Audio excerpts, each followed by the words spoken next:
and saying I was gonna expose.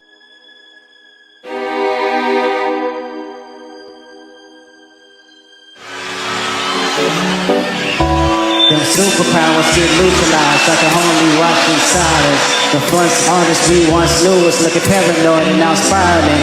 You're moving just like a degenerate. Having antic is feeling distasteful. I calculate you, not as calculated. How can he predict your angle? Fabricate stories on the family front, cause you heard Mr. Morale, a pathetic master manipulator. I can smell the lines from you now.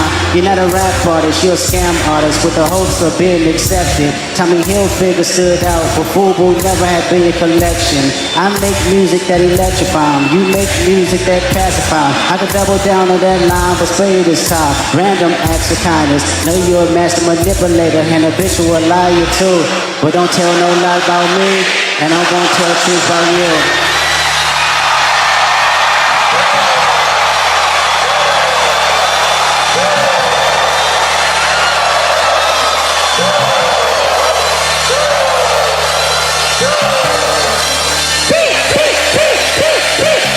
On the label on private prison. But they didn't make you write those lyrics. It's not about making somebody write the lyrics. It's about being there as guardrails to make sure certain songs make it through and certain songs don't. It's not just Diddy, it's like BlackRock and Vanguard. They actually own the music industry and control the music. Wait. The investment houses of BlackRock and Vanguard, they own the music industry? Absolutely. From Sony Music Group to they're the most invested in the music industry. They're the most through Viacom. They own BET, MTV, VH1. They're in control. They not like us. You're 100% right. He's not like you. He's royalty. So to my boy Drake, I hope this reaches you. Remember, they are telling you very clearly, you are not like them. You are a Jewish man. Be proud, be loud, and stand up and be counted for who you truly are. And your homeboy needs a peanut, they're predator moving flocks. That name gotta be registered and placed on neighborhood watch. I lean on you niggas like another line on. Yeah, it's all lies on me and I'ma send it up. Hey, put the wrong label on me, I might get them. Hey, we chill music and I won't pass up. Hey, how many shots do I really have a shot? Hey, 1, 2, 3, 4, 5 plus. Vicki ass never did a freely ass. Vicki ass niggas need to steady ass it. Yeah.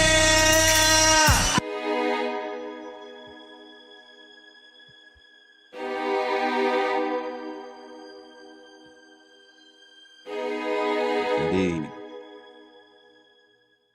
Yes, indeed, family. Peace to the family. Peace to you and yours. Peace to the family. Peace to you and yours. Welcome to Know the Ledge Media, KTL Plus. This is your good brother Red Pillar reporting live and direct. Let me know how we are sounding on the audio. I want to make sure that we are clear on the audio and whatnot. We have a powerful presentation coming to you today, and I don't want to waste anybody's time. You saw the intro. You know what we got cooking. When in Rome. When in Rome. Okay. This Sunday, we make history. When in Rome. All right. Featuring none other than Vicki, Dillard, and the Twin Pillars. All right. When did you know what I'm talking about? Like, what did you have to do to get that prize? Thank the heavens and the gods in your spirit, guys, because we are coming through. We are going to cook. We are going to dismantle the programming. We're gonna dust we're gonna dust the cobwebs off of your pineal gland this Sunday. I promise you. All right.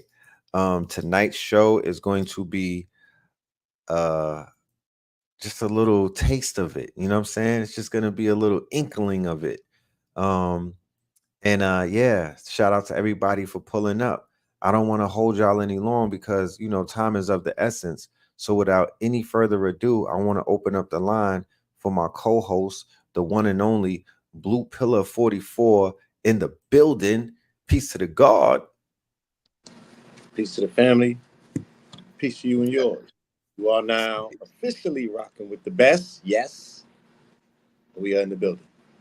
Yes, we are. Yes, we are. I am very excited, enthusiastic about what we about to do. Today is a beautiful day, beautiful Tuesday. I'm calling this Tough Talk Tuesday. You know what I'm talking about? And what we about to go do, and is we're gonna roll out the purple carpet for our guest for this afternoon. Ladies and gentlemen, y'all been patiently waiting throughout the days. The minute we mentioned her name, it was an explosion and whatnot. The family was very exuberant. They were enthusiastic about what it is that we have to offer and to bring to them. So, without any further ado, ladies and gentlemen, I bring to you the one and only Vicki Dillard. Talk back to me. Yes, yes, yes. Yay! I'm so pleased to be with my That's brothers. right. You know what I'm talking about? Talk black to me. We are Talk here. black to me. Yes, sir. Yes, sir. Thank you so much for this amazing invitation.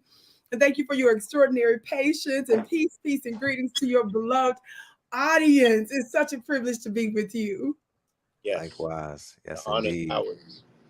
Honor is definitely ours.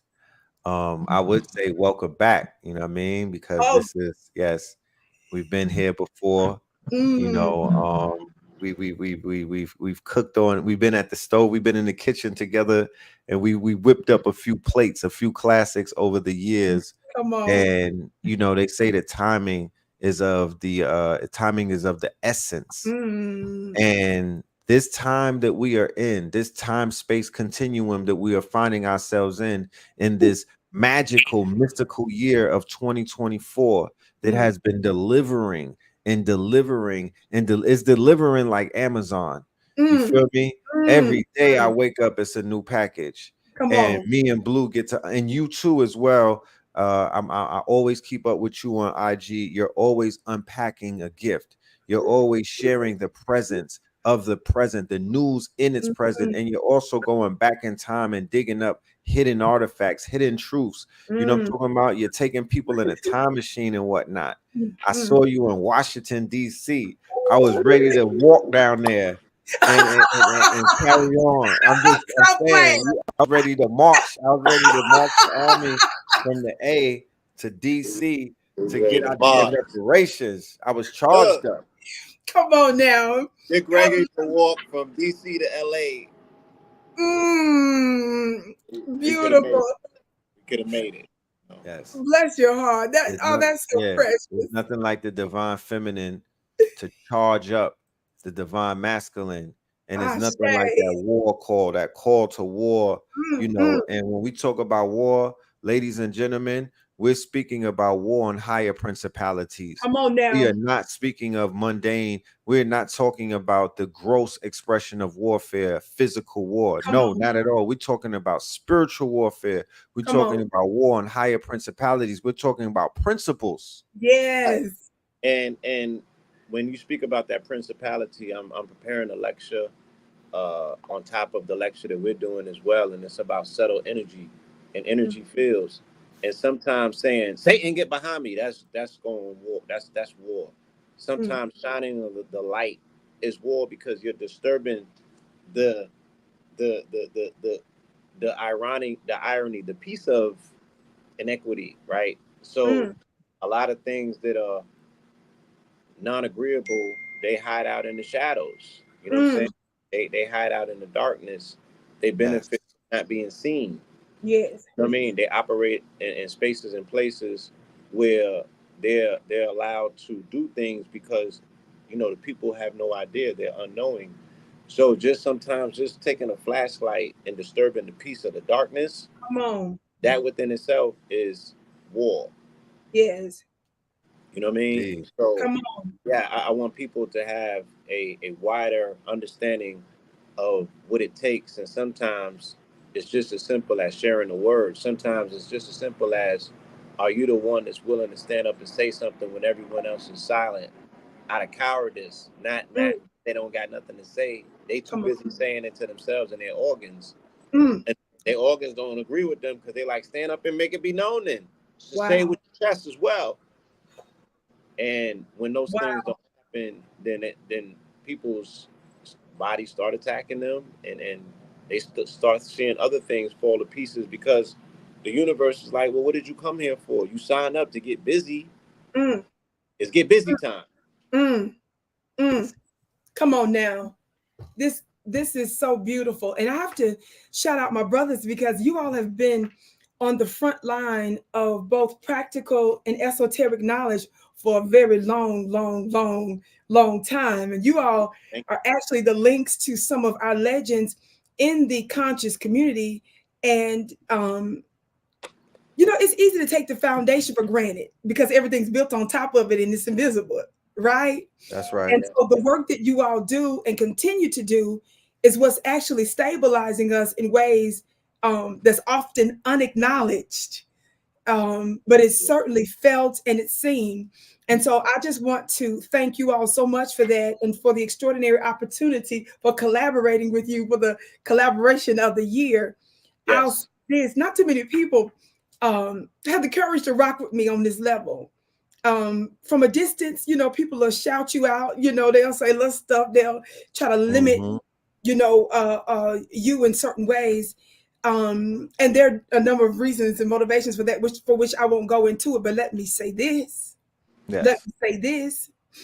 The people that think they got time to connect and to work with this type of energy, you're missing a portal, baby. And I say to my brothers pillars, to my red and blue pill brothers, blessed are you because you're going to receive a blessing and a harvest that those that think they got time, they can take all day, they yawn and they sitting back and they just chilling, and I get to her, I'll holler at her, I'm going to see a little bit, I'm going to do a little something. No, it takes a certain level of courage to go this far. And I'm going to say to you that those that sow sparingly, reap sparingly. That's what's written. And when you sow in a generous manner, you're going to reap such. And so I say to expect a lot, my dear brothers, in this world and the worlds to come, for your courage to do what you do and for rocking with your sister. And more importantly, the energy that comes with this. And so I want to say thank you all so very much, and particularly about this notion of Rome. To whatever, I don't know how you want to begin this. And like I said, I wanted to apologize for having to be brief. There's a maintenance situation going on that's beyond me that took place a little bit earlier today. So, you know, the folks going to be coming and there's going to be a little bit of interruption. And so I'm being very honest about that. So you'll know that there's something beyond my control that I have to handle. Yes, but you all have been discussing Rome and the Vatican before it was popular and before we even understood a lot of the complexities that you often take us to in this interconnection between our world. And I have to say, over the past 20-something years, I've had a connection directly with Catholicism that was not necessarily publicly known. But can I say to you that my connection to you all made a lot of it clear, my journey for the past 20-something years, even though I didn't know you then. Okay. And I'm 45. So about 20-something years ago, I was actually charismated. A lot of folks don't know this, in the Orthodox Church. Yes. Even though I was raised Baptist and I'm very familiar with the non-denominational and was trained up in some of the different denominations in Christendom. Yes, that's the word Christendom. Look it up for those that's listening to me. I still had a connection to the Orthodox Church, which is the interconnection with the Catholic Church. And because of the orthodoxy, I'm going to be real simple, even though it's more complex than that. But there's a such thing as what they call the Eastern Church and the Western Church, and the Orthodox Church, as many of you know, is considered to be the Eastern Church. And there was a schism in the church. Like I said, it's way more deep than that, way more esoteric, but I'm gonna keep it very simple for a Judeo-Christian dogma, that this schism was primarily because the East believed in a council of bishops, and the Western Church believed in a papal or single authority. That's one of the biggest differences. So I was charismated under the Orthodox Church. And because of that connection and this interconnection with the Catholic Church, as well as the Lutheran and some of the other sacramental denominations, I'm able to actually, if I chose to today, take what in some churches would be known as communion, but really they call the Eucharist in some of those churches, because I actually got paperwork to do that. And when I was in the belly of the beast, the Catholic priest was not able to administer it to me without me having documentation. So I had to actually write to the archdiocese that I was a part of and that was chrismated out of. They sent the paperwork into the actual prison in Texas in order for me to participate in such rites. So that's one thing I wanted to say, and I'll go a little further, inshallah, during our webinar. So some folks don't know that my connection is not so much logical and me understanding some of the complexities that my brothers bring to the table. Is more of an embodiment and also more of this matrilineal authority that's actually the origin of a lot of this Memi Wata and her Sybil prophetesses that I didn't even know who they were by name at the time, though I was rocking with them heavy for many years. And I'm going to share a supernatural occurrence that took place that I don't often share with the public during the webinar. So I'm looking forward to sharing that. Beautiful. Yes, if I can beautiful. say this very quickly, this book written by Mama Zogbe, her government name was actually Vivian Hunter Hindrew, and this is actually on the front of her book. She's passed now. Some folks don't know that I actually tried to reach out to her after purchasing her books, only for me to find out that she had already passed. So I was necessarily devastated when I learned that, because her books I did not just read, her books were reading me. And it changed my life in a way that really none other has. And so I felt like I feel emotional now talking about it now. That's why I'm kind of talking slow, to be honest with you. It's all good. It's all good. So, we here with you. Take your time. Yeah. Take your time. Thank you. So that was a big deal for me. And one of the reasons is because that meant that what I had envisioned and possibly sitting at her feet, and whatever that meant, if it was through her staff sending me or email, you understand what I'm saying? If that was the most that I could get, if it was me just having an accurate address and knowing that it was actually where she resided or where her business resided, to where I could just send a seed, you understand what I'm saying? Or I could send a gift to her, a financial gift, a gratitude or more. But it didn't turn out quite to be that way. And that's frankly the story of my life. Whenever I tried to connect with certain spiritual systems and religious organizations, for whatever reason, my spiritual cord shut the door no matter how much I tried to enter it. And I'm understanding, there's an old folks in Mississippi used to say, you understand it better by and by. Did y'all ever hear that? Did y'all ever hear the old folks say, you understand it better by and by? Time goes on. That's exactly right. That's exactly right. So a lot clearer. That's right. Yes, sir. So I'm understanding. They say things seem clearer, nearer to the mirror. So you gotta put a little distance on it so you can see the yes. Yes, sir. Yes, sir. Yes, sir. And sometimes the divine wants you not to be influenced by certain individuals. And sometimes we're brought to do things that perhaps haven't been done before. And so it's pretty interesting, the journey, but I won't go there. So one of the books about the Sybils, and I often share this whenever I'm given the privilege to do so. This particular book, she breaks down in the early chapters the etymology or the origin of even the very word Vatican. But I should say that the subtitle of the book, the title of the book is The Sybils, the first prophetess of Mary Wata. But under the subtitle is The Theft of African Prophecy by the Catholic Church. Absolutely. Red pill, blue pill, ding, ding, ding, ding, ding, ding, ding, ding. Yeah. I'm saying that because you all are one of the first ones to come to mind, because y'all are always on this stuff about Rome. Talk black to me, somebody. That's right. They talk black to us, and in particular, through my sermons every week, I detail and show them evidence of the thievery where they didn't properly bleach out, the fingerprints of African ancestral systems that are still intertwined within their books, if you know what you're looking at. If you know what you're looking at. even know what you're looking at. Right. That's beautiful. Continue. That's beautiful. And I love how she gets into it. And of course, you're able to verify this with your own sources, but it's easier for me just to read straight from the book because it's written here in simplicity with Vatican, word meaning divining serpent. Yes. The one that they said was the devil in Genesis. In Genesis, right? And by the time you go through this in the 66 as the scapegoat, if you will, for everything that we have been incurring. Come on. And then ironically, they set the scenery up with a woman. Come on. They besmirch her character, put a stain on the name of divine feminine for here on in, and utilize a relic or a motif that symbolizes wisdom, such as the serpent, which they utilize for sorcery or what they call soothsaying or divination, because it's all through the book. The book is just a challenge to see who's the best magician and who's the best. They ain't ready for, man, you play too much. You play too much. You play too much.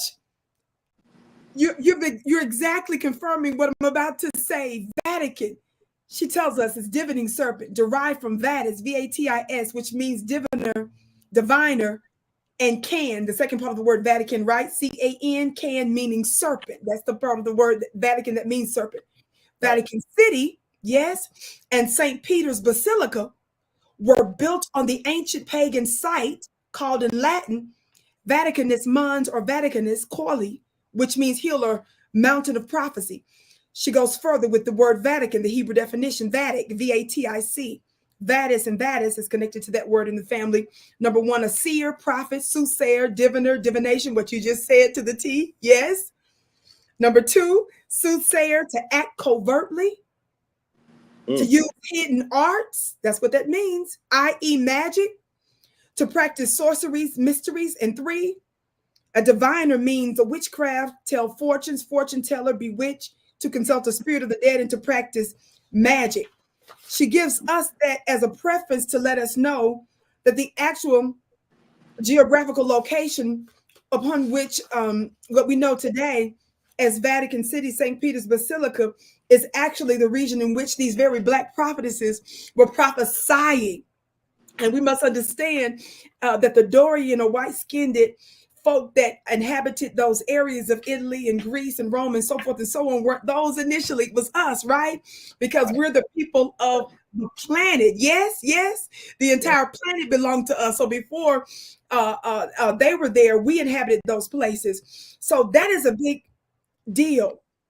The reason I think this is extraordinarily profound, as you regularly teach us, both Red and Blue Pill, the power and the extraordinary power that Rome, the Vatican wills, is an interconnection between worlds. Yes? Yes, yes, yes. It's an interdimensional portal, really, where they will power politically in the earth realm, but they also will power spiritually. And, you know, there's a story in Genesis about Jacob's ladder, right?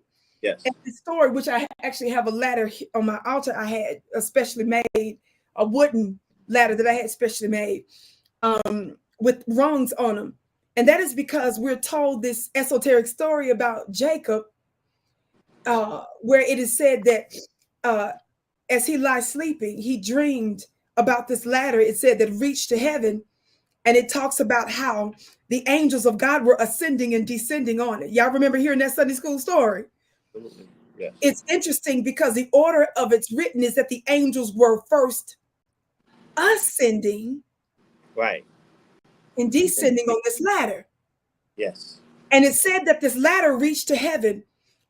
My point, without getting too deep on some of the hidden meanings of that, is that there was a portal. And when Jacob came to, among other things, he said, this is none other than the gate of heaven. And he said, I didn't even know it. He said, and you were talking about when we started, didn't you talk about subtle energies? Absolutely. This experience with him was so subtle that he exclaimed when he awoke that he didn't even know that this was a portal, this was a dimension, and he called it the gate of heaven. That's how seamless this world was, and he would have almost missed it, yes, if he wasn't really tuned into it.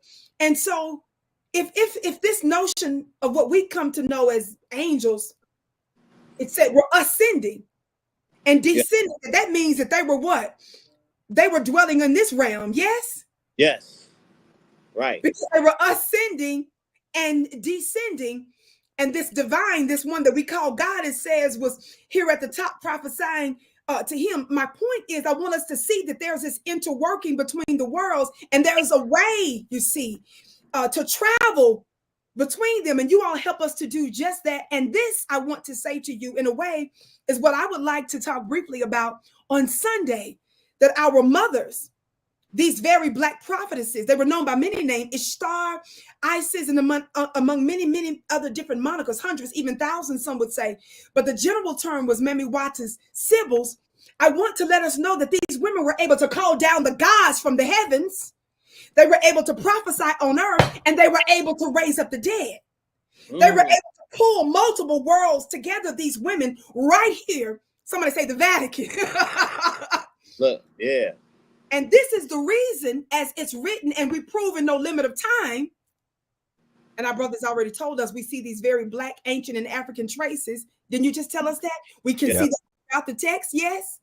There's a reason we're seeing that in there, beloved. And it's a reason it was hidden and concealed and stolen on purpose. But it was also a reason why that whenever you find the armies, nations, governments, whenever they invaded a geographical location, they took great pride when they were able to subdue the temples. Yes. Because whoever had the divine codes, y'all ready for this? Yes. The world. Mm. The nations came to these women. Right.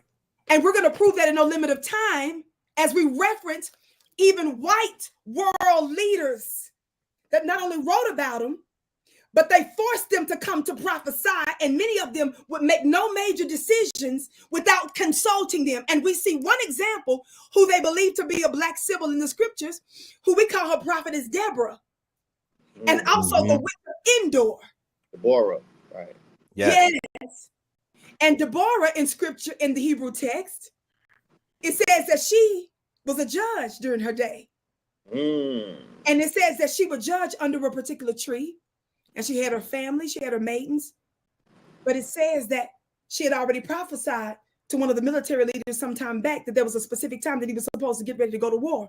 And when that appointed time came, she sent the word of the Lord back to him and said, didn't I tell you, in so many words, that it's time to start? And guess what the leader of the military said? He said, I ain't going unless you go with me.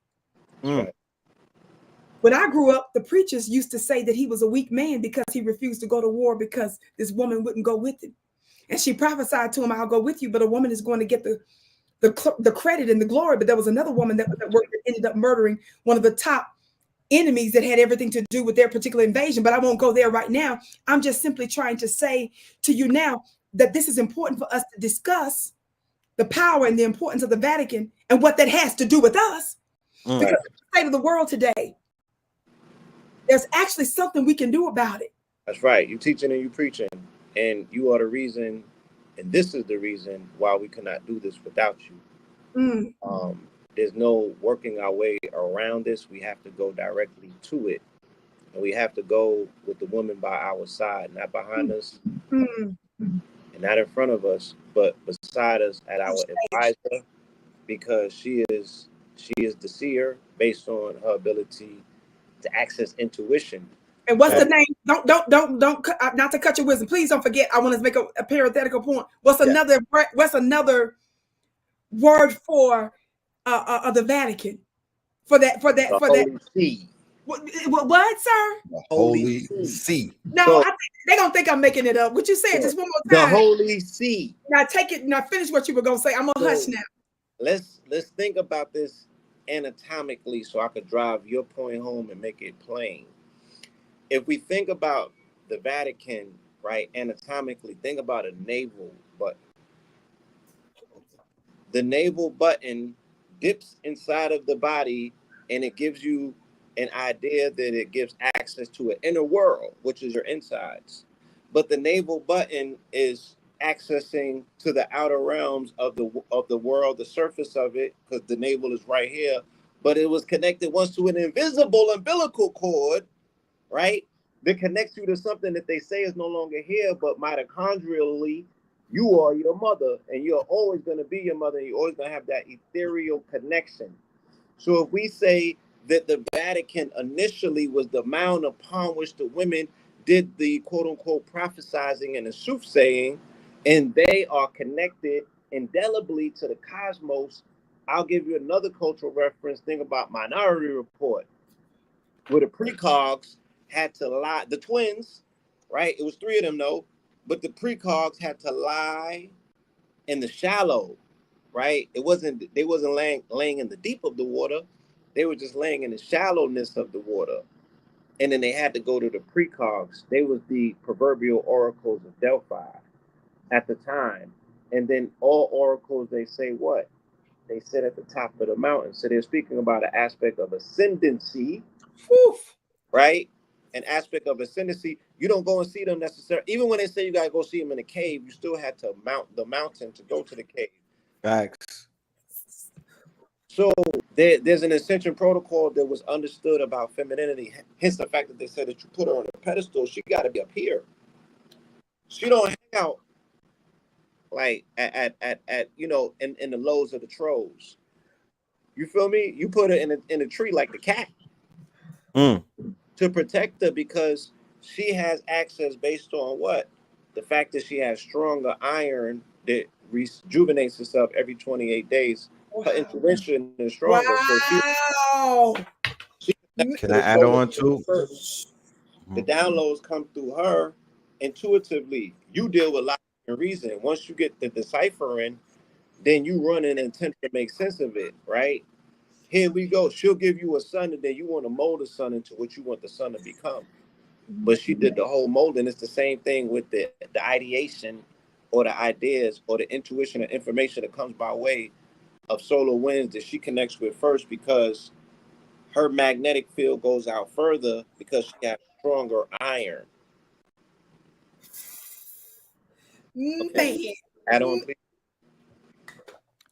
please. It was told to me that the subjugation of the divine feminine in the Holy Land started around the time of Cleopatra's downfall, right? And there was a movie or a series on Netflix that spelled out how Cleopatra basically fell and how Kemet fell and became Egypt. And it was told to me that in those regions of North Africa, the Sahara and Kemet and all of the places like Dubai, which are deserts now, were once flourishing places where they had tropical life, right? Like, you know, these were flourishing. They did not have desert. They were flourishing with life. Women were allowed to express themselves and they were in seats of power. But when that light was snuffed out by Islam and other controlled religions and whatnot, all of those places turned into deserts. Wow. So when you go around the world and you see places where women are subjugated, and when that divine feminine power is actually being quote unquote held down, these places, even the environments around them, do not give life. They turn into deserts. Because Kemet was the Sahara was not a desert like that before, right? So this has a direct result on the subjugation of that divine feminine power, where women were persecuted by the millions in those areas. Think about that. That's where they subjugated the Sybils. That's where they subjugated the seers and whatnot in those areas, and they call them witches to this day. Right. Yes, we sir. Could continue. This day. Man, that is deep. One of the things that our dear sister breaks down in the book, beloved, that exactly confirms what he's saying. Whereas even creation, the earth itself, which is also feminine, yes, this womb that we're in, mirrors that reality. One of the things our dear sister reminds us is that when these Black prophetesses, through divine guidance, ruled, and when they were honored, we understand that the worlds and civilization reached its height during its golden ages. So the height of mathematics and architecture and civilization and everything that entails, it reached its height when our dear sisters were properly honored. And one of the things that these women were so bad, these prophetesses were so just divine and cosmic that they prophesied their own doom and prophesied how they would steal their oracles, misuse their oracles, and they prophesied their end. But also, beloved, inevitably we see the esoteric prophecies that they gave that proves also their resurrection, which is actually happening right now. And I don't know whether my pillar brothers recognize it or not. These twins recognize how instrumental you are in causing that resurrection to be. But I'm looking forward to that, because if this meant that under their guidance and their leadership, they literally rule the world. Not only did they have an affection and affinity to make sure, first and foremost, that their unique villages and that their people were taken care of in terms of divinely aligned, and they would give them necessary instructions and even the necessary rituals, ancestral rituals, and the necessary rites that they needed to do in order to keep Ma'at in their particular communities, but also other nations, obviously, and folks from around the world, and even military leaders would often come to them. That's important now, beloved, because the very way we see that the Vatican has ruled, we need to begin to understand that this is our birthright, and that was originally us. Even some of the catacombs, even the cemetery that's buried underneath, and you all would know these details better than I, underneath the Vatican today, they consider your scientists call they're pagan. Many of those bones and bodies were pagan, beloved, and that's exactly the term that they called our beloved sisters when they started to demonize everything that they did at that particular time. And so we know about what the libraries and the sacred knowledge and scrolls right to this day that are that are hidden. Now, our brother Blue played too much earlier when he started talking about the navel. And of course, that word navel is connected to the word nativity. Yes. And also in my Ancestors webinar that I downloaded some years ago when I initially started, the revelation that I got without having been taught, I received a confirmation of this later on, and some of my students and those that found out that I was doing this bore witness to what I said when I was channeling this information and shared it with those that attended some time ago, is that this notion of this umbilical cord. Yes, that's how they tell us to pronounce it. Well, I was going down a major rabbit hole, and whenever I go down the rabbit hole with words, I'm actually taken into other worlds. And that's how I use the Bible as a book of magic. I just gave somebody a big major secret right there, but I'm gonna leave that alone right there. You gotta be part of my school to do that, and come Sunday to our webinar with my brothers to get some more of that. That's right. But one of the things I have to say is that one of the things I broke down when I was going down this rabbit hole for this notion of this umbilical cord that has something to do with codes and sacred secrets. And we're finding out even scientifically that you know how quick they are to cut the cord, right? We're finding out secret stuff that they're doing with STEM research and all that. Am I telling the truth, brothers? Am I telling the truth at all? Of course you are. The placenta, the stem cells. You feel me? Yes. Talk to us, Red. What I want to say is, one of the things I said to my attendants when I did my first one a few years ago is I said, I don't think that we're really supposed to be calling it an umbilical cord. It's really an unbiblical cord. Unbiblical. Yeah, did y'all? Because there are codes, there's knowledge. Because one of the things we're going to talk about Sunday, beloved, is that the reason why they martyred our mothers, and Rome and even some of the Jews and other religious folks was fighting over their prophecies after they contaminated them, after they forged them, and after they had so many different types that are out there, they were searching for some of the legit ones to figure out what was the real last prophecy, what was going to happen to Rome, what was going to ultimately be their doom, and they ended up finding it, and they started trying to move a certain type of way. I'm bringing this up because how many of you all know that when you look at, no disrespect to anybody's religion, but I don't care if you come out of the Christian system, Islamic, don't they tell you that this one is the last prophet? Yes. This is the last prophecy. Don't they tell us that this is the last book? And y'all, I know I'm making everybody mad. I know I'm making everybody mad. The reason that they did that is because they know they stole those scrolls from our mothers, because you ain't got the codes in you, baby, to keep it going. You ain't got it in you. You're not the real connection to the umbilical cord to where you can prophesy, which is why these prophetesses were so important, because you need the word to bring in the new world. The only difference between the word word and the word world is the letter L. And so we need the prophecy. We need that new word in order to form this new word. You don't have that. So y'all try to stop it by saying the prophecy is ended. So-and-so is the last prophet. This is the last book. No, what if I tell you, lo, I come in the volume of the book is written to me? What if I tell you that I got those? What if I tell you that I can start prophesying some stuff right now and begin to bring a new world into existence? And you might want to get your paper together to write down what I'm saying, because this is going to be the reality. This is going to be the foundation upon which the new world is brought into existence. I hope y'all ready for this for Sunday, because that's right. Our brothers have been talking about when in Rome for a minute. I hope they're ready. Real quick, I hope y'all ready. Real quick, we got people buying tickets already. Let me get a 1 in the chat room if you are already a ticket holder.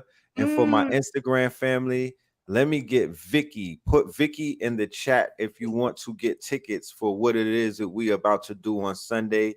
This cannot miss lecture that we got coming up on Sunday at 8 o'clock. There will be filmed, so you will be able to see it on replay and you will have access to it. And we are also giving away a free lecture, American Gods #8, with everybody who buys the ticket today. Put Vicki in the chat if you want to receive your link.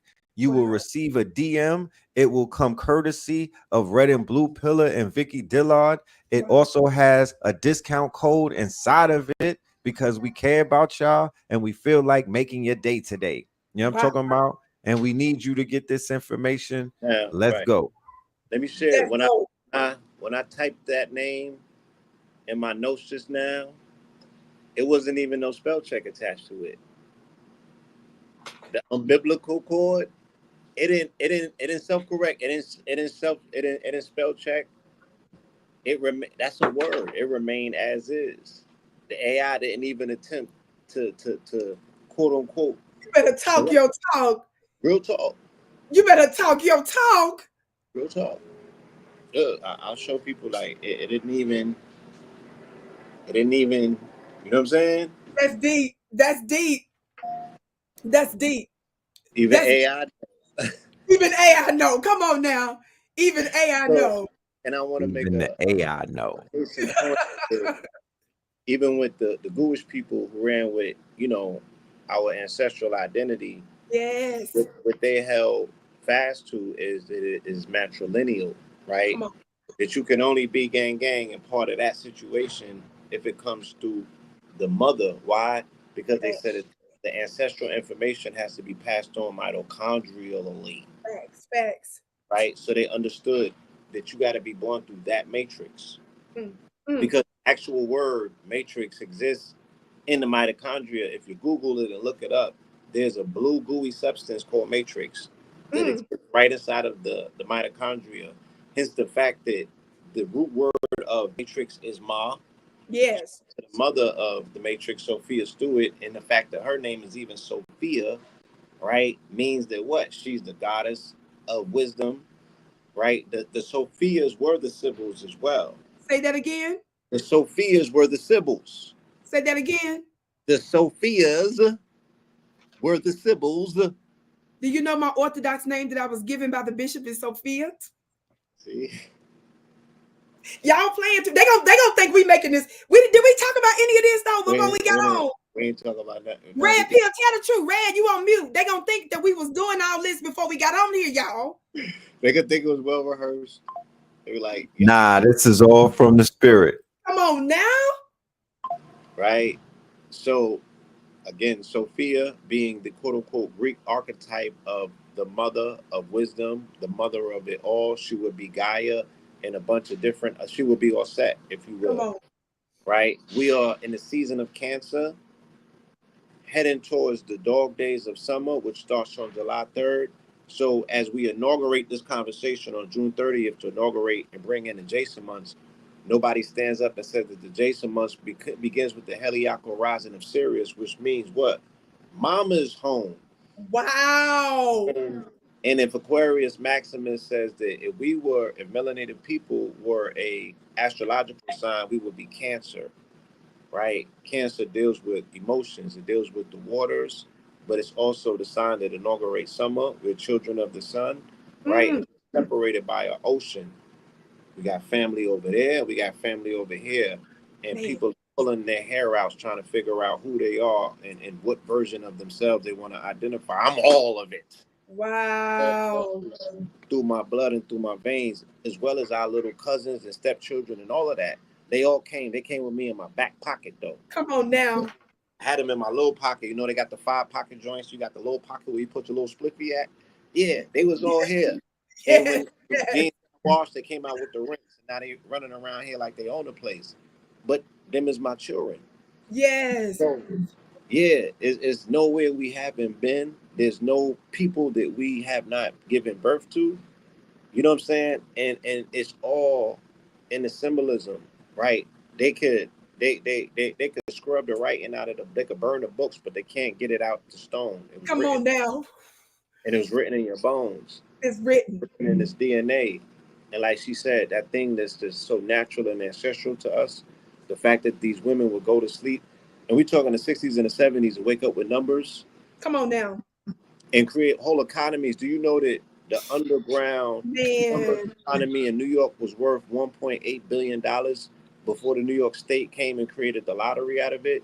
So we're talking about an underground circuit that was, once again, run by women. Dream books. Because the queen was running that first. That's the 20s, Blue. The muscle. Right. That's the 30s, the 40s, the 50s, and the 60s. 30s, 40s, 50s, and 60s. So our melanated women under stress and duress in these environments will go to sleep with all of this pain on their hearts, but they will wake up with a number. Come on now. Right. Of an animal or something significant. They will give that to the interpreter, and then that interpreter will then coalesce it into, you know, the number that we play for the day. And that's how the numbers was moving, right? That's right. To be predictive based on what? Their intuitive abilities to what? Grab information out of the air, because everything is just a code. And if your soul energy body can extend beyond the realms, right? The days, yeah. You pulling in, right? You got the cheat code. And they knew that our women was the cheat code. That's why they put them on register. That's why she was the computer in Hidden Figures. She was right in Hidden Figures. In NASA, they use her as the human computer because of her divination and her computational skills and whatnot. She was able to do what white women cannot do. No jumper. They can't jump higher than you, right? Right. They had our sisters in the basement before they came with an IBM computer called Watson. That was the first AI. The black goddess, the black woman, Mommy Water, got replaced by AI. Okay. So that's what they're continuing trying to do with all of this artificial intelligence. But ancestral intelligence is channeling through the black woman. You dig what I'm saying? Ancestral intuitiveness is coursing through her, or the almighty intuitive. That's who she is. Brothers, I'm asking y'all a question. Y'all scared of her? My. Come on. Was y'all convinced, you know, because I went to the same school that y'all did, and but I skipped Bible school, so my indoctrination wasn't as deep. And my grandfather told us at an early age that the oldest war on the planet was the one waged against women. So with that perspective, your grandfather told you that? Yeah, yes, he did. Man. Shout out to Grandpa Lloyd. He told us that from the door. So I looked at the world through that lens and that perspective to see if there was anything there. I got chills. I was like, well, I'll be damned. I'm like, this is how it's with that perspective. When I'm looking at the world, it made sense. When I went into these different regions, when I started studying these different religions, when I started seeing how people indoctrinated with these religions were suppressing the women, in particular, their sexuality. I was like, yeah, you on to something. You know what Yeah. I'm saying? And that's and then religion. Yeah. Then religion. Yeah. First of all, I like your hat. I'm gonna leave it alone with them nagas and serpents. I'm gonna leave it alone right now. You playing right now with all of this. Asiatic Galactic Association. Once again, even when I see the Songhai people, those Asian with you, I'm done. I can't. I just can't with y'all. I cannot. Look at these cheeky eyes, you know. So I'm like, we all take it, give me all my get all back. I'm listening to you though. I can't. Yeah, it's too much. When you were talking about the numbers and the sisters, I mean, you really put me onto something, Red, when you mentioned when you started talking about that in the economy and Brother Blue, elaborating on that. But when the text talk about he that finds a wife, the woman, finds a good thing and obtains, favor. Women, we are money. We are money. You understand? Yes, we are the currency. You are the currency. You are the current. Yes, and remember, it's electromagnetism, right? Yes. The electric ones and the magnetic ones. Yes, sir. Yes, sir. And even when it's talking about wisdom, it's referring to her as a her. Yes, in Proverbs 3, I even pulled this up that she's more precious than rubies. Nothing you desire can compare to her. Long life is in her right hand, and her left hand are the riches and honor. Her ways are pleasant, and all her paths are peace. She's like a tree of life to those that hold on to her, and those who hold to her fast will be blessed. There's a reason.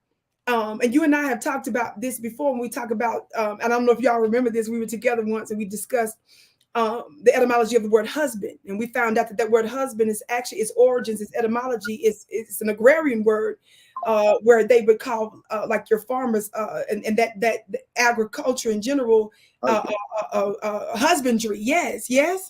Where we get the word husband from. And of course, that means, obviously, if you're taking care, of your garden, your garden is going to take care of you. Sometimes when you're dealing with the garden, y'all playing too much. Y'all know we talked about this before. And so I'm not playing with y'all. Secret garden. You made me lose my hat. One of the things that we don't understand, and it's really a very, very, very simple principle with all of these gender beef and wars and stuff going on, is very it's real simple. And if you take care of your garden, she gotta look, she need to look good. Why don't she be like this and this, that, and the third? Well, okay. Sometimes when you're dealing with a farm, yes, when you're dealing with the garden, we're gonna go in between both of those. We're gonna treat both the farm and the garden in this instance as the same.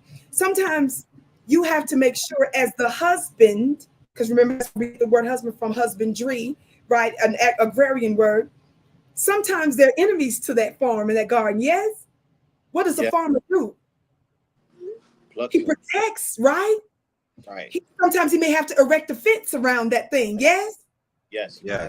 Sometimes he may have to. Back in the day, they used to put scarecrows and stuff in the farm. Is that right? Because they understood the danger that their garden and that their farm would be in. So they made sure that they took the necessary protective measures for that. Yes, they ensured that where the seeds were sown, it was in an appropriate environment to be watered. Yes, and to receive the necessary sunlight. And then something happened. Automatically. Yes. So not only will your farm and your garden feed you, because you can actually live off what your self-sustaining. Right? Yes, it bears fruit. What word did you use, Fred? Self-sustaining.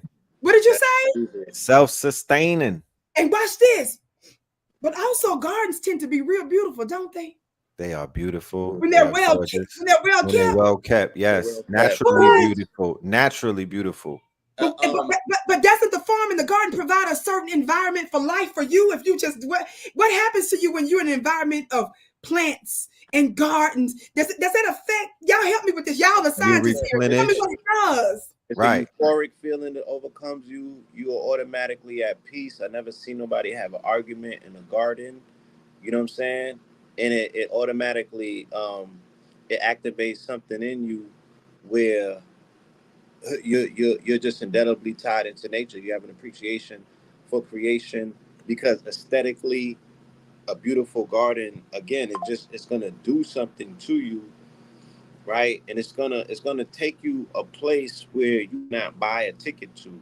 It's gonna transport you to a location that, again, the reason why I even do my sermons standing in the middle of a garden, because I say, if nothing else, I'm in agreement with the fact that this book said this is where life begins and humanity starts, because look how it's sustenance. It's giving you the herbs, it's giving you the flowers, it's giving you food. You know what I'm saying? We have had the honor of actually getting in the garden and farming as of lately ourselves. And the produce that has been yielded from that, you know, it just tastes so much different than what you buy in a store. And it's the same thing that we can say about, you know, the category of how they have packaged and presented women in society. You know, Let me take it further, Blue. literally, you could go to a supermarket and you could go to a big box store and get you a big box woman, as opposed to a community garden. You know what I'm saying? And getting a woman that has mutated with the love of the sun, the soil, and the care. Deep. You know what I mean?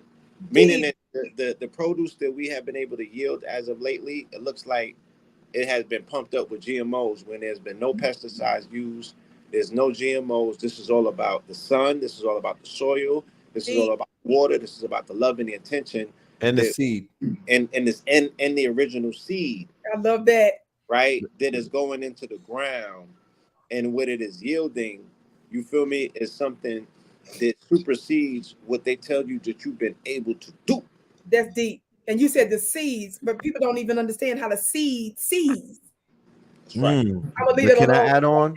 What you was going to say, Brad? Yeah, let's take it a bit further. Well, let's talk about the garden and let's reminisce on grandma's garden, right? Let's reminisce on Big Mama's garden. Come on. So the garden yields produce. The produce yields production. Yes, sir. And the production yields reproduction. How did Big Mama have them 30 children? Because there was produce being produced in order to aid and abet her reproductive cycle and her reproductiveness. First of all, they were eating the foods that were rich from the land, watermelon with the seeds in it. You feel me? That was helping virility. That was helping the man, right? That was helping the seed. That was helping the quote unquote body. But then when you have production of anything, then you have economies coming in, because the garden can also feed you, but it can also sustain you economically. So you're not having to worry about how am I going to feed these children, and then you don't have to think about getting rid of said children, because now there is positive production taking place through the produce, so you can justify feeding 30 children. That's how Big Mama was able to. People frown upon that, like that was something of a negative. No, Big Mama was birthing legions. She gave you a whole goddamn, she was giving you generations upon generations, 30 cousins, 20 sisters. So production, reproduction is tied into production. When you go and look at the Rust Belt cities where they were producing cars and whatnot, there was a baby boom. Why? Because there was production taking place. And anywhere where there's manufacturing and production taking place, the women are going to procreate the men. They're going to procreate the seeds, because the man is bringing in a steady income. There was a baby boom everywhere where factories were being built and whatnot. So let's just think about that. That's deep. That's deep.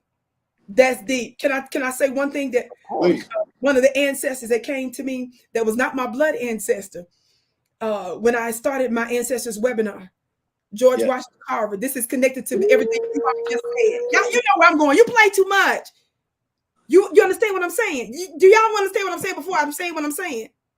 Like, it didn't even make no sense. Like, I wasn't even thinking about like this when I was preparing. He watch this. I did some magic, which I won't say online. Watch this. What was George Washington Carver known for walking around? What did he keep on his lab, his coat? Y'all remember that flower that he would, if you pull up a picture of him right now, hold on, y'all give me a minute. Look, if you pull up a picture of George Washington Carver right now, is this it? Yeah, here go one. Y'all help me. I'm a Mississippi. I'm old school. Look at this. Can y'all see this? Yes. Yes. What's on him? Y'all see what's on him? Y'all see that flower pinned on him? Yes. Yes. Yes, indeed. That's an iconic thing with him. Almost most pictures that you see are former pictures of him that you see.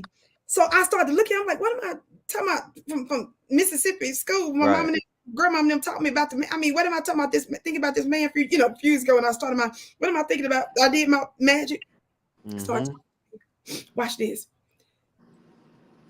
He would get up in the morning. I think it was 4 o'clock in the morning and go to the woods, and people didn't know how he was coming up with these outrageous inventions. And his classmates would say he was all right in school, but wasn't all that like that. Like right. It was all right for some of the stuff. But the inventions, the insight, and then when he would keep that little flower on him, he told us that flower would tell him secrets, he said. People from around the world came to him for inventions and stuff, wanted to know. He met with folks back in the day when we were still being lynched and under Jim Crow, folks from Russia, folks from other countries. He was meeting with heads of state from the United States. Y'all know what he did. Some of you, as it relates to some of the industries here, also in the United States, right? He saved the automobile industry during World War II because Henry Ford came to him so he can turn the soy bean into plastic to make cars because they utilized steel in the war in order to give them leverage in the engagement. Yes, that part. And save it. I think we talked. Everybody gonna think we talked before the broadcast. Yeah, they swear that we did, but right on everything. On everything. On everything. Yeah. So I'm bringing this up to simply say that this notion, of the garden, this notion of plants, even during COVID, one of the things that we did instead of that stuff, anyway, but around our home, plants and some of the things, the carbon, what it did with the carbon dioxide, what it did to our environment by bringing the outside in, you understand? Yeah. But they didn't even want us outside in the park. Y'all remember that? Remember that? Y'all remember they didn't even want us outside in the park, y'all. They told us don't even go. Don't even go in the sun. And then we knew he was on the song. We knew he was on the song, right? Come on now. And at the same time, I'm getting the journals, the scientific journals and the reports, and they're speaking about forest bathing. All of the science is speaking about the positiveness of being outside in the natural environment. They're speaking about, why it's rural over city right now. They're speaking about the fact that these people were moving to a new economy in the midst of C-19. They were doing a global reset on an energy level, and they were saying we're coming off of fossil to go to electrical to make things more eco-sustainable. But in order to do that, they had to tout all of the merits of green. So they had to speak positively about the benefits of green environments. They had to speak and at the same time, they're double speaking and telling you, yo, this stuff don't got nothing to do with your head. Come on now. We took it out of nature, synthesized it, and we got you. That's deep. And I'm bringing this up because I'm trying to show us that there were codes, there was wisdom, there was insight that these flowers, that nature, the creation was giving him. And when the world literally came to him, when our economy thrived with our brothers' insight and intelligence, even the powers that be, back in the day, was it the New York Times? I'm trying to remember because I did research on him some years ago. One of the major white media outlets did a hit piece on George Washington Carver because he gave some of the credit to his mystical side, to his mystical and spiritual side. You feel what I'm saying? They couldn't just keep him in a scientific box. You feel me? To come to you couldn't reconcile all of what he did. You feel what I'm saying? You can really make sense of all of that and the ease with which he did. And of course, we know he was also a teacher. And then he came up, with land strategies, right? On how we flip and turn over the soil and these sorts of things. I'm bringing this up because remember, we liken creation and all that, to the divine, to a woman, as well. There are principles that we can derive from that, but it's a parable that I want to give before I go. Yes, while everybody's everybody's getting ready to sign up. Yes, y'all signing up for Sunday. Put in VICKI in the chat so that they're able to send you directly a link, beloved, to join me and my beautiful brothers when in Rome. The greatest and highest honor to be joined by these beloved kings on this Sunday. I hope everybody is getting registered today. I'm going to certainly be sharing it with my students, the Vicki Dillard Mystery School as well. And I'll post it again on my platforms this week. Indeed. And thinking about Mami Wata and that part that I'll be speaking about more on them and their connection to the Vatican, and obviously their mystical rights are stolen. One of the things that I was thinking about, and I'm sure many would wonder, and that is about how were these enemies, the church and other religions, able to steal seemingly successfully that which they had already revealed and released, take over geographical areas and usurp, yes, really their authority in the world in such a diabolical way, through slavery, through bloodshed, through murder, through theft, through lies, but only for a time, yes, only for a time. I want us to understand this parable. Can I do a Sunday school parable and I'm done? Please, yes, definitely. There's a text, and for those of you that don't know, I use the Bible and other sacred books as a book of magic, just so you understand. And that is to say, I recognize that it's been tampered with, been messed with, and I recognize the fact that there is still some magic that's in it. And the main reason is because a lot of that which that they stole came from actual, authentic Black spiritual systems. Only that, let me just traces of that still reside. Let me take it one layer higher for you. You know, yes, the evidence that we can prove that there's magic in the book is the people are still under a spell. Facts, still under a spell, still under a spell. Deep. We gotta yes, prove the fact that it's a I gotta hit the gavel on that. Magic. I got to hit the gavel on that. Still under a spell. So the Almighty, the children of the Most High, are under the spell. A page made of black and white ink.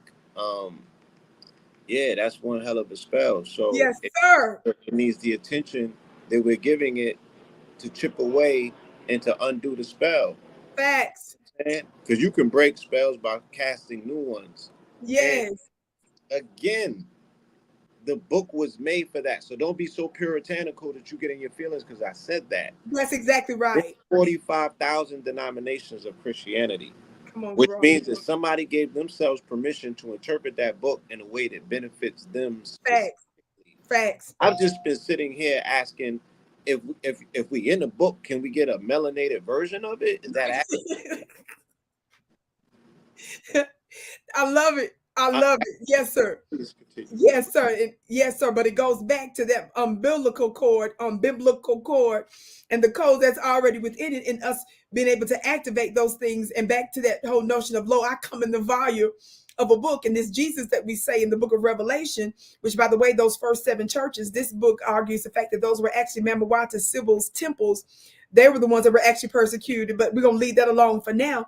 It's important to recognize that it said that the word was so powerful, then also that he had it actually tattooed on his thigh, basically called himself the Word of God, you see, and was walking around. And of course, we understand the revelation of Genesis 1, 2, and 3 when it gives us these different stories. Actually, the first couple of chapters give us 2 different stories of creation, and it gives us the power and the profundity of the word, right? And God said, but John chapter 1 in the New Testament, I believe, does a greater job than even the book of Genesis, the book of James, in its explanation of the word, because John goes so far as to say, whoever the hell that was, that in the beginning was the word was with God, watch this, and the word was God. Right? He said the same was in the beginning with God, and without him was not anything made that was made. That's King James Version. Right. So he goes even further and says he is himself the word. But this notion of the Sunday school version of Matthew 13 in dealing with Mami Wata and her Sybils, right? These women that actually rule the world. And we say matrilineal. And this is one of the things that even Mama Zogbe, the writer of this book, she made clear in one of the few interviews that she ever did that's still online now, is that she made it clear that when you invoke this notion of the matrilineal or the matriarchal line, she makes it clear that it's not just females. You understand? There were men, there were priests, but they understood that we were that the women ruled in a way that was not this modern Becky feminism. She was talking about the natural order of things. You understand? So even when you're talking about Mammy Wata's Sybils, their order, the brothers were also priests. Many of them along with them. So they operated in the divine. You understand that harmony and that Maya together there. So it wasn't that issue, notwithstanding the place of the women in that. I just wanted to say that. But if they were the world rulers, they were the original Vatican, the original owners of the sacerdotal seat, right? The seat of power before it was stolen, usurped.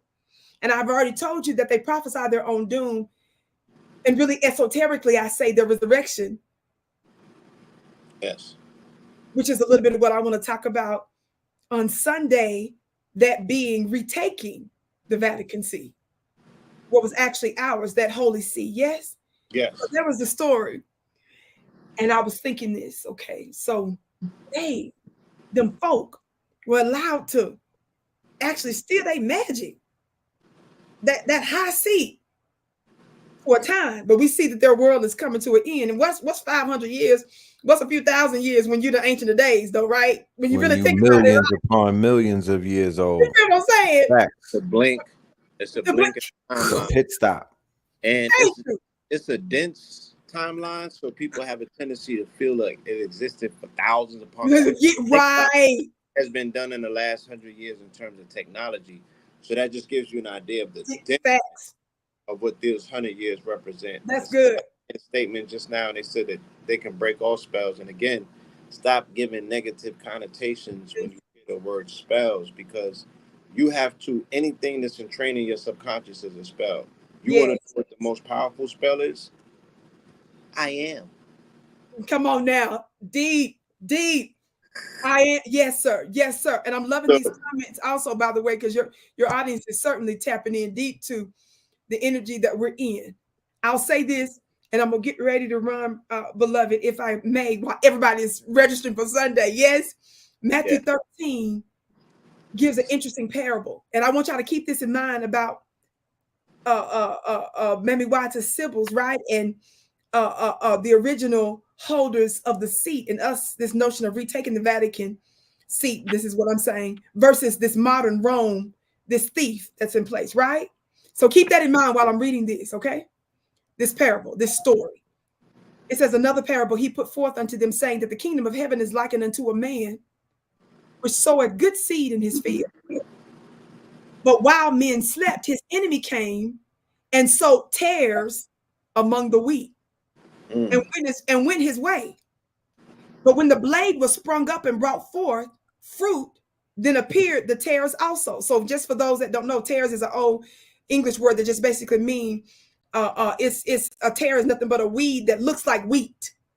A tare is nothing but a weed that looks like wheat. So this is saying that a farmer went to sleep and an enemy came in the middle of the night and sowed some fake seeds, something that looked like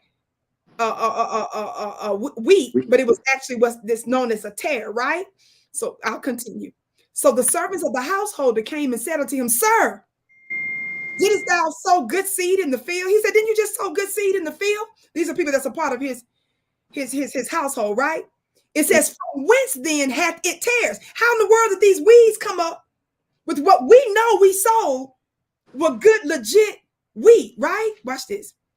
He said unto them, an enemy has done this.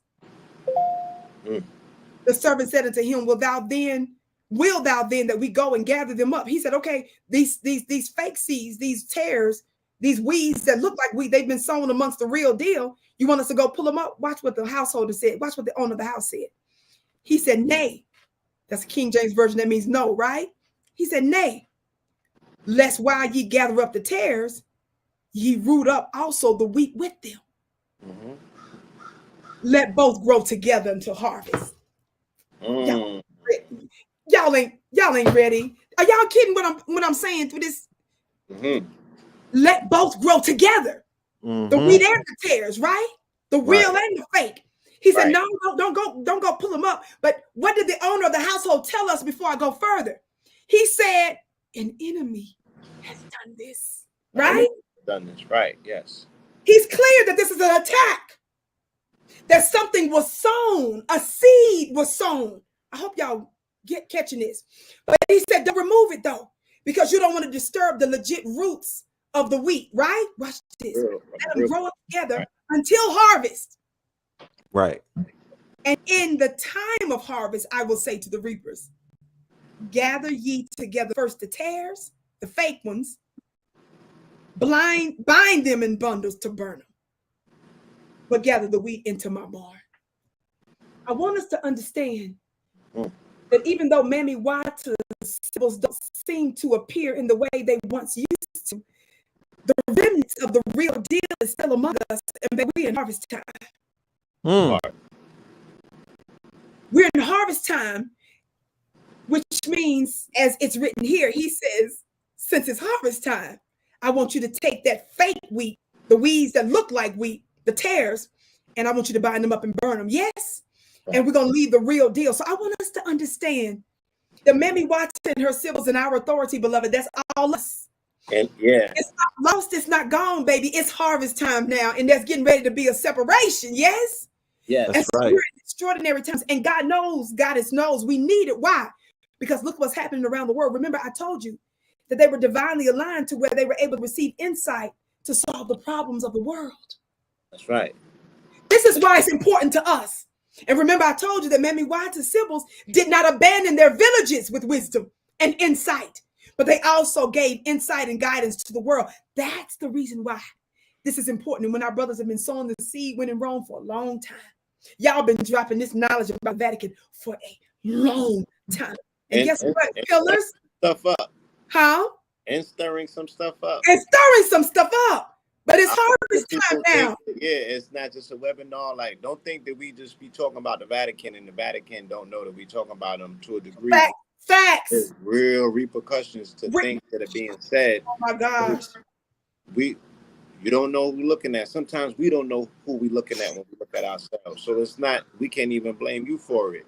But I'll be damned if I have not bearing witness to the strength of the word, the logos. If you do stand on truth, when you do use your vessel to speak on it, right? The universe hears you, whether it's one person in the audience or not. Come on. I'm surrounded by plasma. So it's still creating ripples and waves. And and I bear witness. I've seen the strength of your words, right? And I know the solidity of your character. So if anyone or anything can turn this thing, the last win in Rome that we did, at the ending, we said the only thing that would be acceptable is a full denunciation of the doctrine of discovery. And 44 days later, the Pope came out and renounced it. Come on. He didn't denounce it. He renounced it. And then the Vatican came right behind him and said, this nigga speaking on his own. He's not speaking for Rome. He's speaking his own merit, and that's how he feels. And these are some of the things that have created these rifts. So I know the ability. I could bring forth the receipts and show you how we can utilize these people like puppets. But when you stand on the principle or the foundation of what they are utilizing, those with the superior claim, right? That's who takes control of things. Powerful. So if these words are just words, and we don't move things in the real realm, in the real world, then you have not been paying attention. And we're going to be talking about Sunday briefly. I'm going to throw something out there. It's going to be real controversial, but just know we're going to be talking about this notion of this war of words. Didn't you start the broadcast off today talking about that? You remember talking about war? When you said about war when we started, y'all remember that? Yeah. I keep going back to stuff because you red and blue, y'all they won't think we was really talking before. They think we reading from a script right now. But you all started with that. And I'm looking forward to giving you a little bit of insight as what's said about why this notion of this speaking forth, these prophecies, and why they were so important to the ways of the world. And I'm connected to this notion of the war of words and what's actually going on, and a little bit of insight that I'll share with you, inshallah, of what I was actually doing when I was in Washington, D.C. and what this got to do with Mammy Water and them. Yes. Y'all feel me? It's interconnected. And I got to say, it's the highest privilege and honor to be doing this, because when you brought this up, and I said, oh, do he know what he's doing? Do he know what he's starting? Do he know what he's doing?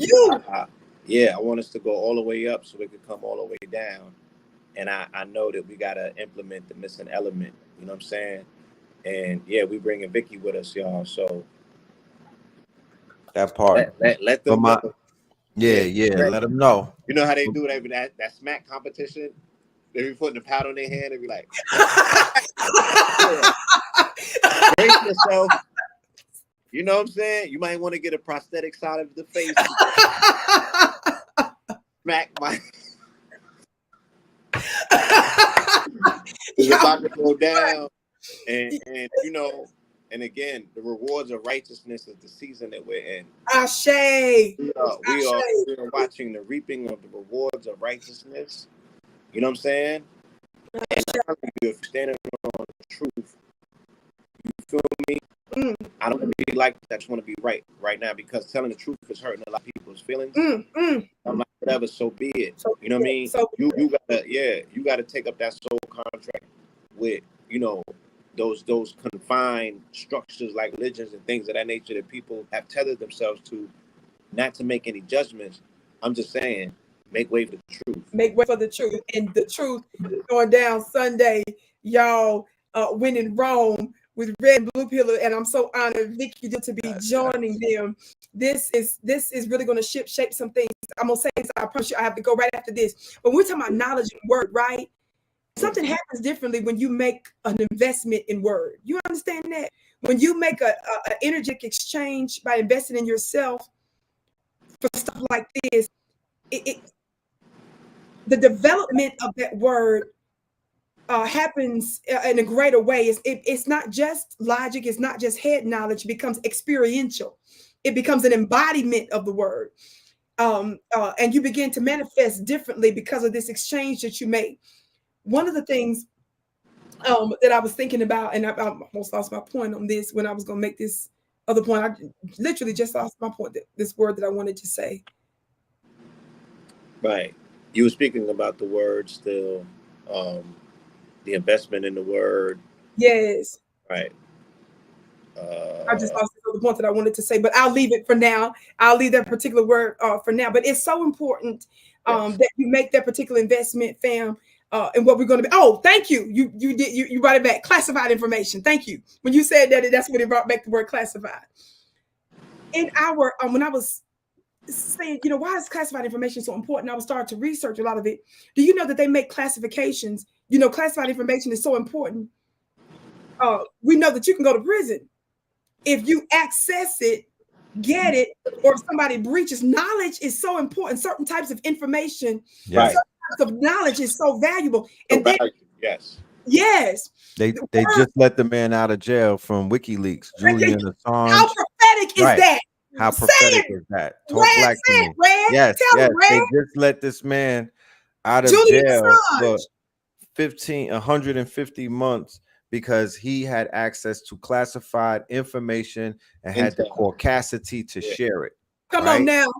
That is a crime. Right. Information about things that was doing to us by our government. Right. Come on. The government secrets is that the government has considered you an op from day one. From day one. And then rather than explaining that, they criminalize the person, right? Weaponizing whistleblowers and criminalizing them to a degree with it. They don't argue the facts. Yes. They just go for the fact that what? You're sharing intel. Right. That exactly. Yeah, there is a penalty on this planet in this realm that we contract and agree to, where there is a pedigree of information and yes, that has a hierarchy to it, and that hierarchy, if you breach it, you're gonna be punished, right? Fact. But again, what about the Sybils? What about the people that intuitively gain this access and then be on these programs and then getting real-time downloads? And don't forget why they were persecuted. Don't forget why they were martyred. Don't forget why they were killed. Don't forget why they were stolen from. You see, it had everything to do with the word. It had everything to do with this knowledge, which was also what containers for this power. Yes, it was also the way in which the world moved. They literally controlled the worlds. And we're going to talk a little bit about that. But I don't want us, this other part that I wanted to say about the classified knowledge, right in line with exactly what you're saying. And when he brought up Julian Assange, that's so prophetic. The timing of this, yes? Yes. In the United States, they base levels of classified information based on the degree of damage it can do. Power of the word. Tell me more. Yes. I ain't finna go too far because I just want to actually whet our appetite. Why am I saying that? That's why I brought up when you make this minimal investment. You understand? So when people say, well, it's so-and-so, how much free information can we say the brothers been giving us? They've been giving information longer than some folks listening been born. That's not true. And we still sometimes don't value that, right? So when you make a certain type of investment, you understand for certain types of knowledge, beloved, there's some knowledge that can do more damage than others, which means it's also of greater power. That means it's also hitting other dimensions and realms, which I'm not going to go right now on that. I just wanted to simply let us know that sometimes classified information is shared in war rooms. Did y'all hear that?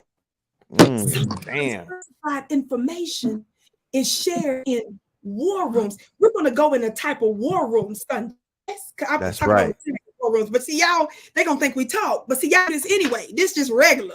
This just be regular for the pillars. But when we're in a type of environment to release a certain type of information for a particular unique time, y'all don't understand. We're going to affect the worlds in a way that just it just is going to be. It's just is going to be. It's just going to be. Oh man, listen, IG. Type Vicki in the chat. IG family, type Vicki in the chat. YouTube family, click the link that's in the description. Click the link that's in the description. Y'all gonna need this, man. This is a checkup from the neck up. You know what I'm talking about? This is the real summer solstice right here. You know what I'm talking about? Like this is the sun shining at 100. This is the heat wave for real, for real. I'm getting a tan listening to this right now. I'm cooking. The heat wave, you know what I'm talking about? I'm at the barbecue, baby. You know what I mean? Vicki out here. Yeah, she flame broiling us. But you know what? It's easy with y'all. You know, I can count on 1, 2, 3. I'm for real. 4 fingers. And I ain't gonna say who because I ain't trying to offend nobody. But y'all too. When I'm in an environment like this with certain type of masculines, can I just say this real quick before I go? And then just I'm gonna go real fast after this because they're gonna be mad when I say this. I thrive. That's right. And as you should. Ease, right. Ease. It's an effortlessness. You feel what I'm saying?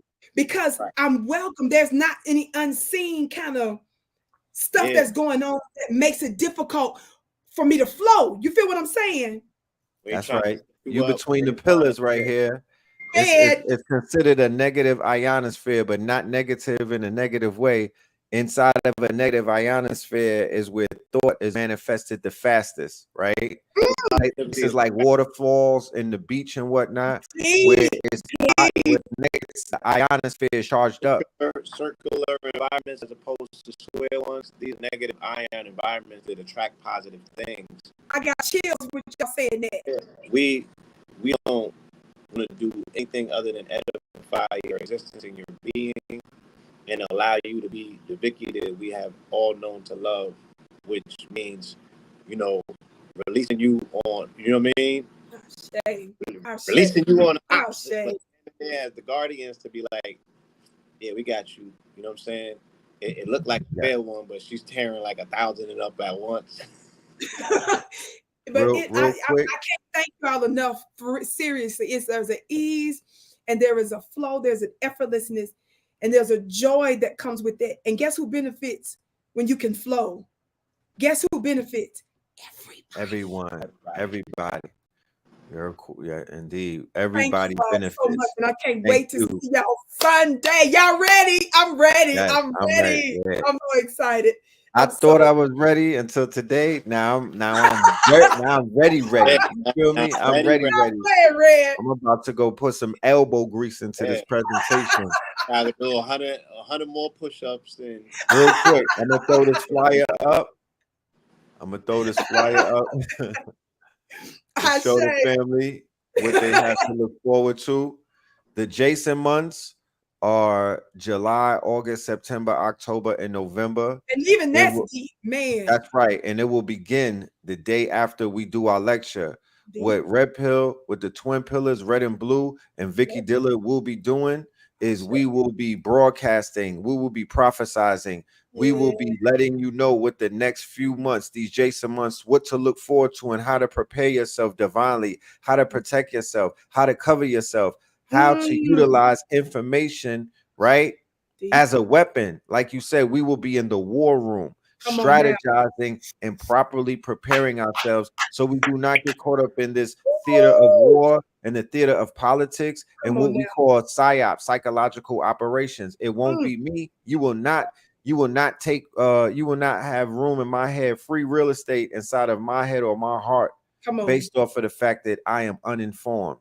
No, we are going to inform the collective. We're going to inform the family and what to look for, and we're going to properly prepare you and protect you and cover you with the information and with that light. On Sunday, we will see you in the building. It will be on Zoom only, and it will be recorded. Everybody who gets their tickets off of Eventbrite, you will be sent a link the day of, and you are also going to be receiving a free lecture today when you get your ticket. That's beautiful. Vicki, can you leave them with some words, and you too as well, Brother Blue? I'm gonna leave you with this. I'll see you in the war room come Sunday. We're in good company, and I hope you're ready for this classified information. I heard a lady by the name of Dr. Stacia say that information changes the seasons of your life. Information changes the seasons of your life. And so if you're ready to move and shift into the next season with this particular type of information, of course, we know one of the prophets said, what? My people perish, not for lack of a good credit score, not for lack of money, not for lack of access, but for lack of what? Knowledge. So if you have the right knowledge, and what channel are we on right now? Know the ledge. Okay, I wasn't sure. I forgot. I wasn't sure. I just wasn't sure. I forgot right there. I forgot and stuff. But when you have the right knowledge, you understand. If people perish for lack of knowledge, when you have the appropriate knowledge, what happens? You're ensuring what? Come on, your success, and you're making that investment in yourself, which means that you're going to take this thing further than just what the average person is, because we're willing to take that energetic exchange. So I can't wait to see Sunday. Absolutely. It's going all the way up, like we said. So, that other thing could come all the way down this time. And the earth needs to breathe. You know what I'm saying? And what better time than summer? You know what I mean? So, as we usher in these dog days, which is the celebration of the celestial star Sothis, what they call Sirius, which is also Auset, which is the Queen Mother. Again, thank you, Vicki, for allowing us to edify the feminine principle by way of, bringing in the mother, bringing in the woman. You know what I mean? Thank you all. Yeah. Are y'all scared? Are you afraid? To allow a woman to be comforted to a degree where she can work the way that they need to work. Only thing that they need to make sure is that the back door is covered. You know what I'm saying? They got the front door situated. I love it. Inside, they gonna go to work, and that's what we're gonna see magic being done. So hopefully, this sets a precedent, and our brothers, out there know, go and get you a divine feminine to work with, edify her existence. Let's show the world, that we're not under the spell. How you show it, so the Pope gonna pop out on Sunday. Come on. Well, Pablo gonna be in the building. I've been waiting for this. I love it. I can't wait. Thank you all so much. We're taking him to church. Yes, sir. VATICAN versus, because we're taking the church to church, and Why brothers be competing against brothers and all of that. All of that is cute. It's like, That why? part. What about the Vatican verses? Come on now. Why are we not using these platforms to make our case? That's Why are we deep. not utilizing these platforms like they're the International Criminal Court? Deep. Why are we not having trials? Why are we not laying it down and showing our children how to get it done, even when we're no longer here? Right? Litigate, make a case, state your case, put it on the floor, as they say. I love it. You feel me? But that's what we're doing. And in the spirit of truth, you know, in the spirit of mama, Deep. because both of those things seem to be suppressed in the society, you know. Yes. So in the spirit of that, man, yes, we are unearthing, resurrecting, bring back that principle. You know what I'm saying? And it couldn't have been at a better time. You know, the alignment is profound and unprecedented. Shay. I love y'all. Indeed. Yes, indeed. I Love you y'all. too. See y'all Sunday. Everybody All right. register. See y'all Sunday. I love Family. y'all. Thank you, Blue. Thank you, Red. Thank you. Hey, You already. Thank you. We'll I be in appreciate touch, you. yes? Yes, we will. Okay. All right. Peace, And peace. for my KTLians, I want to say thank y'all for having the sister feel very welcome and at home. You know what I mean? I appreciate everybody's energy today. It was all love. It was currency. It was energy. Yeah. You feel me? Giving. Our show, huh? Giving. Yeah, it was given. Leave them with some last words, Blue, before we get out of here. Man, like I said, if this is a precursor, if this is any indication as to what's to take place on Sunday, for those of you who know, you already know how we do. For those of you that don't, we invite you to come through. We're gonna put on a clinic. You know what I'm saying? And these are the things that, you know, again, they have real-time ramifications and they produce their own receipts. So we're not just talking for the sake of, you know, we're not rhyming for the sake of riddling, and we're not talking just to be hearing ourselves. We're speaking to the cosmos. We're stirring, you know, these cosmic waters, and we are making proclamations and invocations that the universe is compelled to not only listen to, but also act upon. Right? Yes. Big dog shit. So come through. Your attendance is very much needed for you also to bear witness. And we're doing this in celebration of you as well. So why not show up to see the work that's being done on the behalf of the people that we call family? That part. You know what I mean? Yes, indeed, like, yes. yeah, we've been doing this way too long. You know what I mean? To be over explaining ourselves. But I'm not saying that you're not worthy of an explanation. We putting on a clinic, you know what I'm saying? If you think Kendrick started something, then we got more ways to, you know, we got further to go, right? Something just started. Yeah. That part, yeah. So that definition of they, it could be encompassing a lot of different people, institutions, situations. All of that shit needs cleansing right now. Yes, it's a lot of days out there that are not like us. There's a lot of days. So with that being said, we're gonna, bid you farewell to the next time link up. Make sure that everybody hits the like button and you subscribe to the channel. You never know when we're gonna pop up with something. You never know when I'll pop out our ninjas to the ninjas and the nagas. We got a lot of broadcasting to be a lot of content to share. This show today was sponsored by the Mart125.com. So you could get your Kendrick merch. I would call this the t-shirt of the summer. You know what I'm talking about? Make sure you go. We have free shipping over $100. And yeah, and we also have the tickets for Sunday's event. For today only, you will receive a free lecture and you're going to get a 15% off coupon upon checking out. All right. So, yeah, just put the word Rome in the discount code and that will take 15% off Rome. All right. So with that, let's leave you with this commercial. And we will see you Third Eye Thursdays. It's going to be electric. All right. Third Eye Thursdays. I think Blue is gonna pull up. Pulling up. Yeah, too many Blue is bars. pulling up. We're gonna tighten the screws up with the monologue, with the monologue leading up to Sunday's monumental Look, yeah. We just gotta, at this point, fucking interpret. We don't gotta make our case because the universe is doing it for us. Yes. Every time that we speak about doing one of these things, the universe starts conspiring for our success. Yes. And giving you. You know what I'm saying? So right now it's Yeah. given. I don't know if you haven't watched the news or what have you, or you need it to be interpreted, but it's given right now. Oh yeah, it's given. Shout out to all of my people in Kenya. Yeah, Rome is definitely falling. So the day that the Kenyan troops arrive in Haiti, right? Talk about some juju. Yes, the day divine that the juju. troops arrive in Haiti from Kenya. Kenya is the heartland of Africa. It is the heart. Like I told you, when Kansas is in play, Kenya's in play, right? Because that's the birthplace of your president, who represents, as the prophecy, as Noble Drew Ali said, him who was born with 2 nations in his bosom.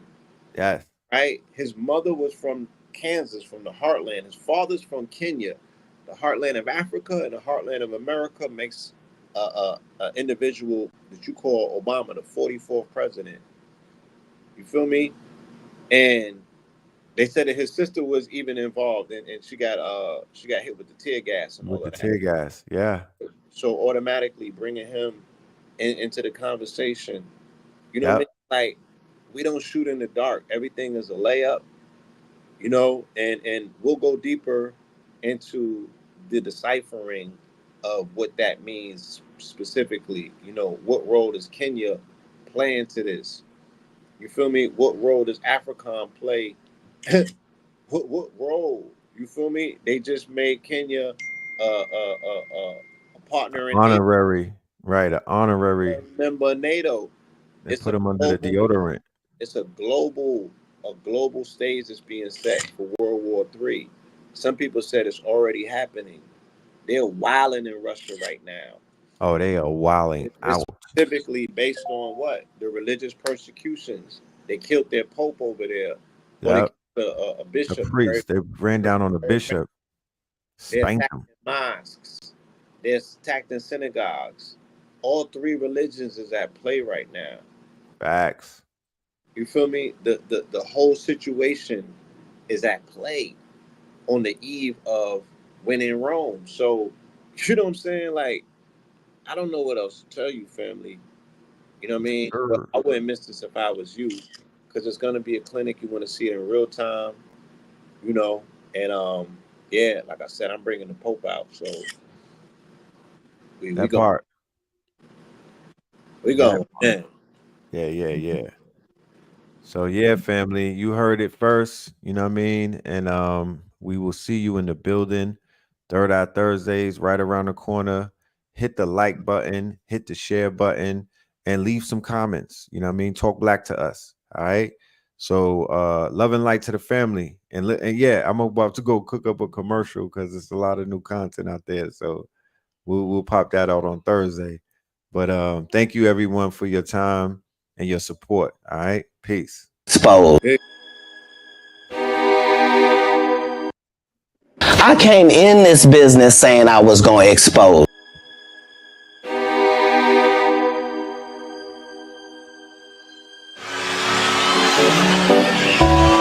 Superpowers get neutralized like a homely watching silence. The front's artist we once knew was looking paranoid and now spiraling. You moving just like a degenerate, heavy antique is feeling distasteful.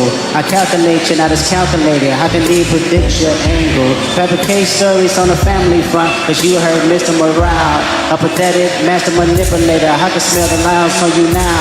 You're not a rap artist, you're a scam artist with the hopes of being accepted. Tommy Hilfiger stood out, but FUBU never had been a collection.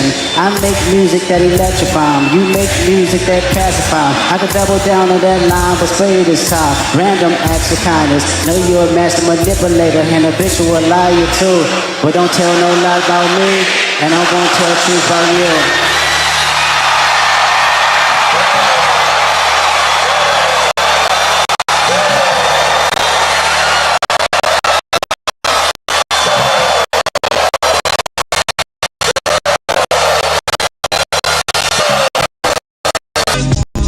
The labels on private prison. But they didn't make you write those lyrics. It's not about making somebody write the lyrics. It's about being there as guardrails to make sure certain songs make it through and certain songs don't. It's not just Diddy, it's like BlackRock and Vanguard. They actually own the music industry and control the music. Wait. The investment houses of BlackRock and Vanguard, they own the music industry? Absolutely. From Sony Music Group to they're the most invested in the music industry. They're the most through Viacom. They own BET, MTV, VH1. They're in control. They not like us. You're 100% right. He's not like you. He's royalty. So to my boy Drake, I hope this reaches you. Remember, they are telling you very clearly, you are not like them. You are a Jewish man. Be proud, be loud, and stand up and be counted for who you truly are. And your homeboy needs subpoena. They're better than moving flocks. That name gotta be registered and placed on neighborhood watch. I lean on you niggas like another line on. Yeah, it's all lies on me and I'ma send it up. Hey, put the wrong label on me, I might get them. Sweet chin music and I won't pass up. How many stocks do I really have a stock? 1, 2, 3, 4, 5 plus. Vicki ass never did a freebie app. Vicki ass niggas see the steady ass in. Yeah.